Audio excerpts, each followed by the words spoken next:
श्री अरजीत सागर जी महाराज की जय। क्षुल्लक श्री 105 साम योग सागर जी महाराज की जय। विभाव के निस्तारने को स्वभाव में जो लग रहे, विभाव के निस्तारने को स्वभाव में जो लग रहे, मुनि है पंचम काल के पर चतुर्थ के सम लग रहे, मुनि है पंचम काल के पर चतुर्थ के सम लग रहे। चलिए हम सभी को मुनि श्री को सुनना है और इस सभा का प्रारंभ करने के लिए सर्वप्रथम में हमारे छत्तीसगढ़ राज्य से पधारे श्रीमान ब्रजेश जी, श्रीमान योगेश जी हमारे बीच में हैं। आप पधारे और इस सभा का दीप प्रज्वलन करेंगे। दोनों महानुभावों से निवेदन है, आप पधारे श्रीमान ब्रजेश जी, श्रीमान योगेश। रुचिरे दीप्ति करऊं शुभ दीपकम, सकल लोक सुखा करे मोज्वलम, ते मेरे जाल हरम प्रकरम सदा, किलिधरामि सुमंगल कम मुदा। और मंगलाचरण के लिए मैं आमंत्रित करता हूँ श्रीमती उर्मिला जी झांझरी आए और इस सभा का मंगलाचरण करें। बोलो 1000 आदिनाथ भगवान की, 108 विष्णु सागर जी महाराज की, 108 अरजीत सागर जी महाराज की, क्षुल्लक जी महाराज जी की। सुबह जपो शाम जपो जपो नवेकार, सुबह जपो शाम जपो जपो नवेकार, छोटू सुमारो मंत्र नवेकार। सुबह जपो शाम जपो जपो नवेकार, छोटू सुमारो मंत्र नवेकार। बड़ा बड़ा काम करे महिमा अपार, पंच परमेष्टि को मेरा नमस्कार। सुबह जपो शाम जपो जपो नवेकार, छोटो सुमारो महामंत्र का। गुरुवर सहस्तर है अलमहतर है, गुरुवर सहस्तर है अलमहतर है। आठों यामों में व्यंजन मारा है, हमें यही करते यही प्रार्थना। इनके रग रग में है समता, इनके नयनों में ममता, इनकी भी वाणी अद्भुत सार है। हमें हर पल पाए यही भावना, हमें हर पल पावे यही भावना। जयकारा गुरुदेव का, जयकारा गुरुदेव का, जयकारा गुरुदेव का। नमोस्तुते नमोस्तुते। फल की आकृति प्रदान करेंगे और गुरुदेव के श्री चरण में निवेदन कर देंगे। हे गुरुदेव, अपनी मंगलमय वाणी से हम सभी को कृतार्थ करें। हे गुरुदेव, नमोस्तु नमोस्तु नमोस्तु गुरुदेव। नमः सिद्धेभ्यः,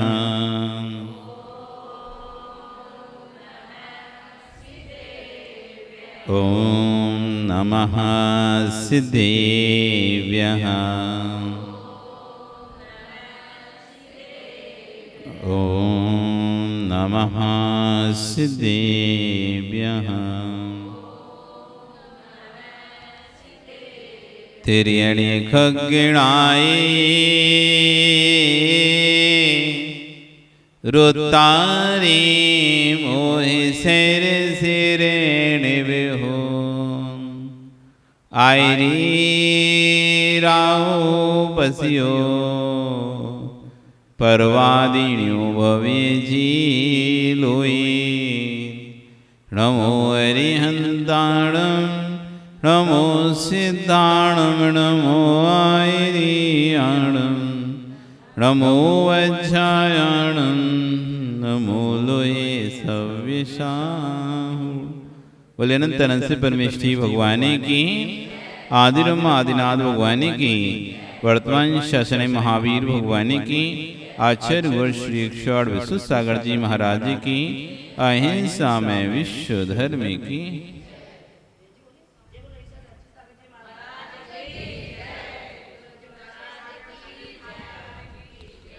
बंधु, वर्तमान शासन ने वर्धमान स्वामी के शासन में तीर्थंकर प्रभु की चरण निष्ठा में बैठकर हम सभी यहाँ पर जिन देशना का श्रवण कर रहे हैं। आज आचार्यगण ग्रंथ राज सार समुच्चय में संतोष में प्रीति करने का उपदेश दे रहे हैं। संतुष्टो सुखिनो नित्यः मसंतुष्टो सुदुखीतः उभयोरंतरम ज्ञात्वा संतोषे कृतां रतिम्। आचार्य करेंगे संतुष्टा सुखिनो नित्यम, सदैव ही, हमेशा ही, पहले भी, आज भी और आगे भी, भूत में भी, वर्तमान में भी और भविष्य में, संतुष्टा सुखिनो, संतुष्ट व्यक्ति ही सुखी रहेगा। ऐसा नहीं समझना कि अभी ऐसा कह रहे हो आगे असंतुष्ट व्यक्ति सुखी रह सकता है, नहीं, तीनों कालों के लिए कह रहे हैं। नित्यम, हमेशा, सदैव, जो संतुष्ट होगा वही सुखी होगा। असंतुष्टो दुखित्वा सुदुखिता, और असंतुष्ट व्यक्ति सदैव दुखी रहेगा। अब आपको सुखी होना कि दुखी रहना है? पक्का? कौन कौन को सुखी होना है? सबको सुखी होना है? एक आध तो कोई होगा जिसको दुखी होना होगा। कितने संतुष्ट हो आप? किस विषय में संतुष्ट हो? कितने संतुष्ट हो और किस विषय में संतुष्ट हो?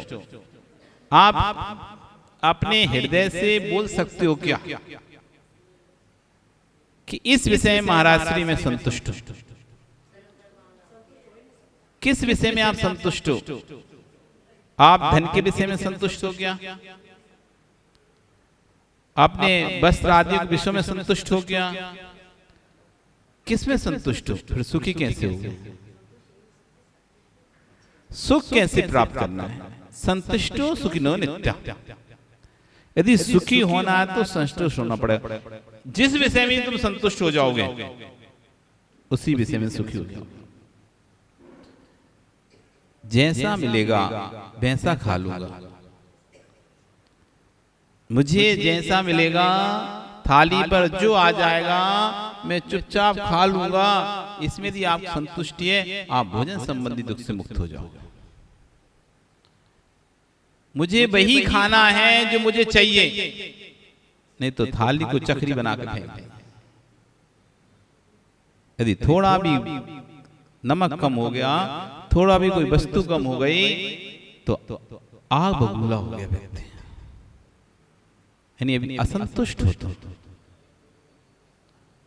असंतुष्ट हो, आपको लगता है मुझे अच्छा भोजन मिलना चाहिए, मुझे अच्छा भोजन मिलना चाहिए, और अच्छा भोजन नहीं मिलता जिस दिन, उस दिन आप देखो, जिस दिन अच्छा भोजन मिलता उस दिन के परिणाम देखो, जिस दिन अच्छा भोजन नहीं मिलता उस दिन के परिणाम देखो। यानी आप भोजन में संतुष्टि नहीं है। जिस दिन भोजन में संतुष्टि आ जाएगी, जो थाली में आ जाएगा तुम चुपचाप खा के उठ जाओगे, किसी से कुछ भी नहीं बोलोगे, किसी से कुछ भी नहीं कहोगे, ना पहले ना बाद में, ना पहले कहोगे, ना खाते समय कहोगे, ना खाने के बाद। और जिस दिन ऐसा भाव आ जाएगा, आप विश्वास रखो, लोग वहां पर कलह कर रहे होंगे थोड़े से नमक के लिए, लोग कलह कर रहे हैं थोड़ी सी मिर्ची के लिए, लेकिन आप प्रसन्न हो गए। आपको ना तो मिर्ची का कलह हुआ ना नमक के कलह हुआ, शांति से भोजन करके चले जाओ, संतुष्टो सुखिनो। एक उदाहरण है भोजन तो, जो नित्य दिन की प्रक्रिया है, नित्य दिन में हमारे होती रहती है। ऐसी वाहन, वस्त्र, वस्तु संबंधी कोई भी चीज ले लो, राग संबंधी, व्यापार संबंधी, व्यवहार संबंधी, कोई भी चीज जहां तुम संतोष को प्राप्त करोगे वहां सुखी हो जाओ। दुख हम खरीदते हैं और दुख हमारा त्रैकालिक होता है। वस्तु होने पर होता है दुख, वस्तु के आने के पहले दुख, वस्तु के जाने के बाद दुख और वस्तु के रहने पर दुख। तीनों टाइम दुख चलता है हमारा। राजीव, क्या नाम है आपका? कमल जी, कोई संपत्ति खरीदी कभी? व्यापार, संपत्ति, प्रॉपर्टी कोई बेची? बाप दादाओं की किसी की ना खरीदी ना बेची, किसी को बेचते देखा होगा ना। तो जब आप जाते हो, कोई भी व्यक्ति आपको मिलता है जिसने अपनी दादा बाप की प्रॉपर्टी जिसने बेची हो, और वो आपका मित्र हो या आपका रिश्तेदार हो, कोई भी हो, और आप उसके घर गए, वो कहता चलो घूम कर आते हैं, और थोड़ी दूर चलता है, अरे ये बिक गई, हमारी थी, उस समय सस्ते में बेचती, बिक गई, पैसा ले लिया, तब भी अभी दुखी है। बैठ जाओ। बिक गई, वस्तु बिक चुकी है, वस्तु का मूल्य ले दिया चुका है, वस्तु पर दूसरे का आधिपत्य हो चुका है, और एक नहीं बरसों निकल चुके हैं। तब भी जब जब उस प्रॉपर्टी को देखता है, जब जब उस वस्तु को देखता है, और हमारे पिताजी ने सस्ते में बेच दी, बड़ा दुख है। आज होती तो करोड़ों की होती हमारे पास। इसी बात की टेंशन खाई जा रही है। बीमार पड़ा है भी, क्या टेंशन है? ये टेंशन है पिताजी ने वो जमीन सस्ते भूत का दुख। जो चीज चली गई है, आज तक आप उसके लिए रो रहे हो। यदि आपकी जेब कट गई हो या आपका कोई वस्तु सोने चांदी की गिर गई हो, आज भी आप उसे सोच सोच कर रोते हो। हमारी माला गिर गई थी, हमारा हार गिर गया था, हमारी चैन गिर गई, हमारी अंगूठी गिर, हमारा कड़ा गिर गया था, उधर गए थे, तो आज भी दुखी होते उसको सोचकर। भूत का दुख। वस्तु जाने के बाद भी दुख दे रही है। रहते समय तो वस्तु दुख देती है, वस्तु जाने के बाद भी दुख दे रही है। बरसों निकल गए, लेकिन आज तक उसका दुख आप भूल नहीं पाए।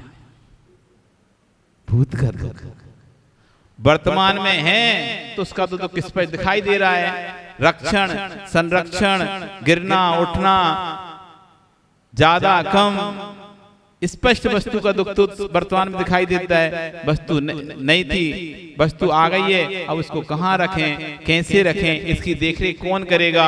अब बड़ा सा घर बना लिया है, पहले तो नहीं था तो बड़े परेशान होते थे, अब बड़ा सा घर बना लिया है, अब ये कि खाली छोड़ के जाएंगे, इसकी सफाई कौन करेगा?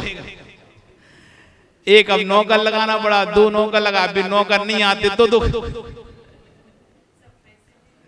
अब वो नहीं आते तो एक टेंशन वो बढ़ गई। हम सोच रहे थे और बढ़ाते जा रहे थे, सामान पे सामान बढ़ा, सामान खराब हो जाता है तो दुख। पहले नहीं लगाया था कोई इलेक्ट्रॉनिक आइटम, कोई साज सज्जा का, तो दुख तो आ रहा, कुछ अच्छा नहीं लगा, अब लगा लिया, अब वो जलता नहीं है तो दुख, खराब हो जाता है, फिर से उसे सही करवाते फिर रहे हैं, फिर से उसे ले जाते फिर रहे हैं, बार मस्ती के चक्कर काटना पड़ रहा है, कहीं किसी के चक्कर काट। तो वर्तमान में दुख स्पष्ट देख रहे हो, अर्जन, रक्षण और उसका व्यय, तीनों को दुख बढ़ पड़े। वस्तु के अर्जन का, वस्तु के उसके संरक्षण का, और फिर वस्तु के चले जाने। वर्तमान में दुख दिखाई दे रहा। भविष्य का दुख, मुझे वो मकान खरीदना है, हमें वो जमीन खरीदना है, हमें वो जमीन खरीदना है, ऐसा सोच रहे हैं, अब जमीन खरीद पा नहीं रहे हैं, भविष्य में खरीदेंगे और उसके लिए अभी से दुखी हैं। क्या करें, इतना पैसा है ही नहीं हमारे पास, वो खरीदना पर हमें भविष्य में मेरी होगी, और मान लो उसने वो किसी और को बेच दी तो, जिसे आपके पड़ोस का मकान है, आप सोचे थे हम जब ये बेचेगा कभी भी हम खरीदेंगे, जब ये बेचेगा मैं खरीदूंगा, और उसने तुम्हें ना बेच के किसी तो अब जब तक नहीं, जब चल रहा था बेचेगा तो दिमाग लगाते थे, कोई आ तो नहीं रहा कहीं, इसलिए वो तो कोई चर्चा तो नहीं चल रही, उसने बात कर ली कि वो दे ना दे, इससे सोच से लगाते रहे, दुखी हो रहे थे। और मान लो किसी को उसने दे दिया तो पूरे अरे यार चली गई वस्तु हमारे हाथ से, कितना दुख है। ये दुख किसका है? असंतोष का है। संतोष होता नहीं, मुझे चाहिए नहीं है। अब जब चाहिए नहीं है तो पड़गा वाला बेचे चाहे रखे चाहे किसी को दे दे, मुझे किसी प्रकार का दुख ही नहीं। तो आचार्य कहते हैं उभयो अंतरम ज्ञात्वा, इन दोनों का अंतर जानो, सुख और दुख का अंतर जानो, संतोष असंतोष का अंतर जानो। वो संतोषे कृतामृति, संतोष में अपनी रति करो, संतोष की इच्छा करो। भाई मेरे जीवन में संतोष आए, मेरे जीवन में तृप्ति आए। हो संतोष जी, तुम्हारी इच्छा नहीं कर रहे, नहीं तुम सोचो बड़े खुश हो रहे मन ही मन में कि देखो मेरा नाम लिया जा रहा है, मेरा नाम लिया जा रहा है, तुम्हारा नाम लिया जा रहा। जैसा नाम है वैसे संतोष आ जाए तुम्हारे अंदर। चर्या भिन्न विषय है, ज्ञान भिन्न विषय है, क्रिया भिन्न विषय है, ज्ञान भिन्न विषय है। वस्तु का ज्ञान हो जाता है लेकिन क्रिया में नहीं आ पाता। और अभी रात में खाना अच्छा है कि बुरा है? ओ बच्चों बताओ, रात में खाना अच्छा है कि बुरा है? पक्का पता है तुमको? किस किस को पता है? इन्हें पूछना किसी को पता है क्या? खड़े को पूछो तो, ओए खड़े हो जाओ, क्या नाम तुम्हारा? आदि, अक्षय, खड़े तो इनसे पूछो तो रात में खाना अच्छा है कि बुरा है? जोर से पूछो, जोर से सबको सुनाई आना चाहिए। कौन बोल रहा है? पूछना। आप बोल रहे हैं कि कौन बोल रहा है? कौन कौन बोल रहा है? हाथ तो उठाओ, रात में खाना बुरा है। पूछो बेटा, अक्षत कौन कौन बोल रहा है रात में खाना बुरा? देखो कोई तो नहीं, कोई तो उठा नहीं रहा।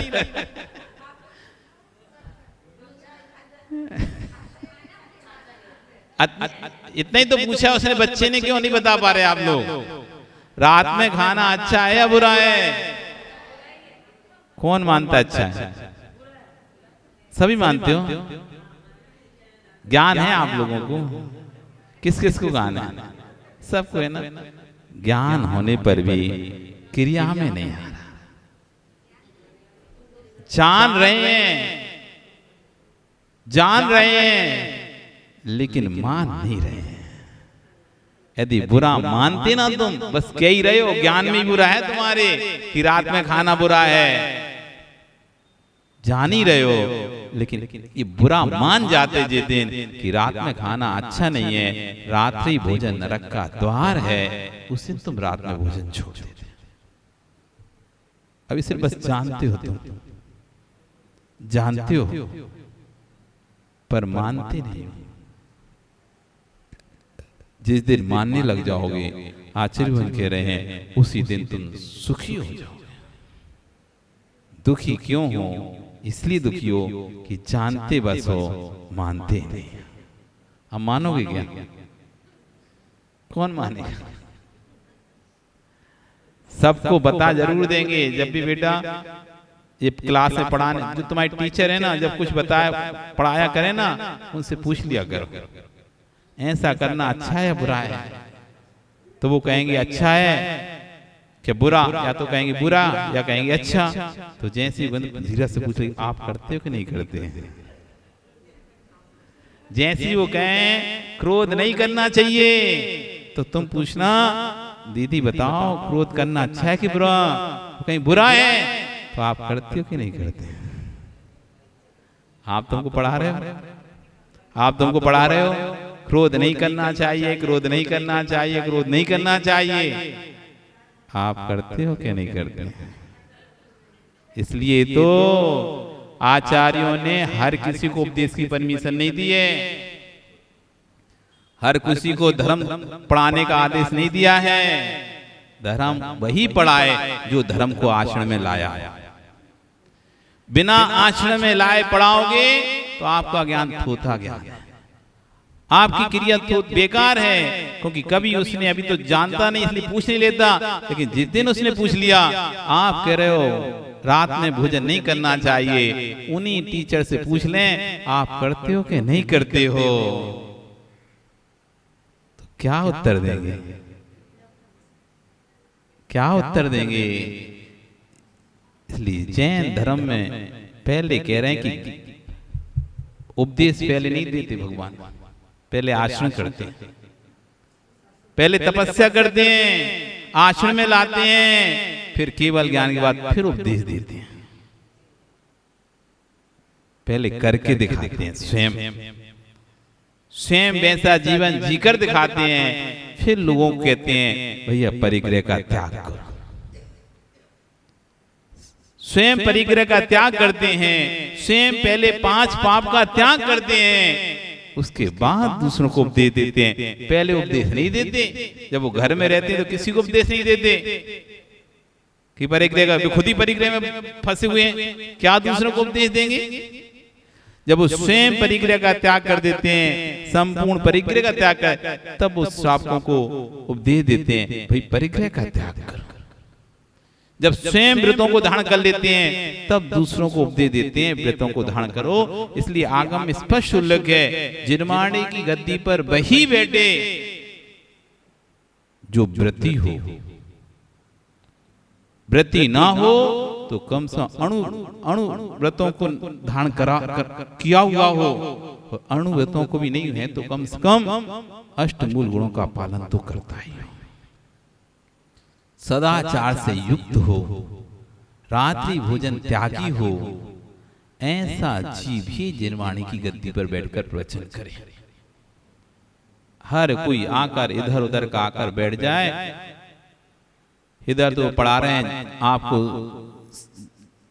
धर्म कि भैया पानी छान के पीना चाहिए, फिर भी बिस्लरी का पानी गटर गटर पी रहे हैं। अब भैया तुमने कहा समझाया था हमें? इधर तो गद्दी पर बैठकर समझा रहे थे एक बूंद अनछने पानी में असंख्यात जीव होते हैं, असंख्यात जीव, और इधर से समझा गए आज प्रवचन करने में गला सूख गया, लाओ एक बोतल खोलो, गटर गटर पी गए। भैया ये असंख्यात जीव कहां गए जो एक समय पहले एक जीव में थे? इधर कह रहे हैं एक जमीकंद की सुई की नोक की बराबर जमीकंद में इतने जीव होते हैं, यदि वो कबूतर का आकार ले तो तीनों लोक में ना समाए। उधर गए भैया अच्छी अदरक डाल के बढ़िया चाय बना। क्या भाई अदरक जमीकंद नहीं था क्या? क्या उस अदरक की नोक की सुई की नोक के बराबर अदरक में असंख्यात जीव अनंत अनंत जीव नहीं थे क्या? सिर्फ मात्र आलू में ही तुम समझ रखे हो क्या? प्याज में ही समझ रखे हो क्या? कि लहसुन में ही समझ रखे हो क्या? तुम्हें अदरक में नहीं दिखते क्या? बड़े गर्व से अरे हम आलू नहीं खाते, क्यों? आलू में बहुत जीव होते हैं। अच्छा अदरक खाते हो? हाँ अदरक तो खाते हैं। तो क्या अदरक में जीव नहीं होते? जितने जीव आलू में हैं उतने जीव अदरक में हैं, उतने जीव गाजर में हैं, उतने ही मूली में हैं। तुमने जो खाया जो खाते उसे तो कर देते हो अलग, और जो नहीं खाते उसमें इसमें जीव है। ऐसा नहीं होता। इसलिए आगम को समझना चाहिए। आगम बोलने से पहले उसको आगम वस्तु को अपने चार्ज में लाना चाहिए, स्वयं त्याग करना चाहिए। स्वयं जब संतोष को धारण कर लोगे, स्वयं जब इच्छाओं पर नियंत्रण कर लोगे, तब आप दूसरों को भी आराम से उपदेश दे पाओगे कि भाई सुखी रहना है तो अपनी इच्छाओं पर नियंत्रण करो। समझ में आ रहा है क्या कि नहीं आ रहा? आ रहा है ना? अब तो नहीं खाओगे? अब तो नहीं खाओगे? अब तो जान गए ना महाराज, जब तो जानते नहीं है गलती होती रहती, फिर अब जान गए अब तो नहीं होगी गलतियां। नहीं जानते तब तो गलती होती समझ में आती है, लेकिन जानने के बाद अब तो नहीं होगी गलतियां। कोई समझाने वाला नहीं मिलता महाराज जी, इसलिए हम लोग गलतियां करते हैं। क्या समझाने वाला मिल जाता है तब गलतियां सुधर जाती हैं क्या? गलतियां तो पूर्ववत बनी रहती हैं। बस हमारे पास एक एक्सक्यूज है, बहाना है, हम जानते नहीं है। तो पिछले किया, जब जानते नहीं तो गलती कर, जान जाओगे तो क्या गलतियों को छोड़ दोगे? नहीं छोड़ पाओगे। आखिर सुखी रहना है वो भी अंतरम ज्ञात्वा, दोनों के अंतर को ज्ञात करो कि किस में सुख पना है, किस में दुख पना है। और संतोष से कृताम रति, और संतोष में रति को उत्पन्न करो, संतोष से रति करो, तो आपका नियम से कल्याण होगा। आपका कल फिर आओगे पर आ रही तो फिर चर्चा करेंगे। बोली भगवान महावीर स्वामी की